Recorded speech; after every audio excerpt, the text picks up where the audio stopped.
না পাওয়া নিয়ে আফসোস বাদ দেন, আল্লাহর ভরসায় ছেড়ে দেন।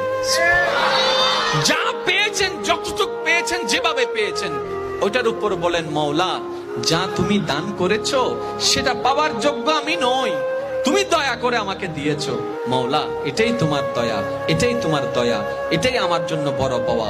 আলহামদুলিল্লাহ, আলহামদুলিল্লাহ, আলহামদুলিল্লাহ। আপনি মন থেকে বুঝে শুনে রবের প্রেম নিয়ে আলহামদুলিল্লাহ বলতে থাকবেন, আপনার অশান্ত মনের শান্তির ব্যবস্থা রব্বে করিম ব্যবস্থা করে দিবেন। সুবহানাল্লাহ। অনেক মা বাবা আজকাল সন্তানকে ভালোবাসে কোনগুলাকে জানেন?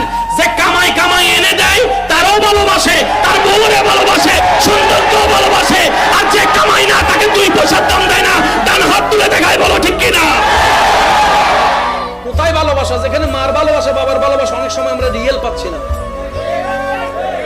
মনে রাখবেন, এটা মাথায় বসায় রাখেন, আল্লাহ এবং নবী আপনাকে রিয়েল ভালোবাসে, নিঃস্বার্থ ভালোবাসে, নিঃস্বার্থ। কেমন ভালোবাসে বলি, আপনি ফজরের নামাজ না পড়লেও যিনি আপনার ফজরের নাস্তা রিজিকের ব্যবস্থা করে দেয় তিনি রব্বুল আলামিন, রব্বুল আলামিন, রব্বুল আলামিন।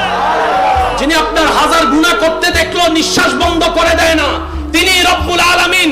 যিনি আপনার খেটে যাওয়ার সময় আপনার পা লুলা করে দেয় না তিনি রব্বুল আলামিন। শুধু তাই নয়, হাজার গুনাহ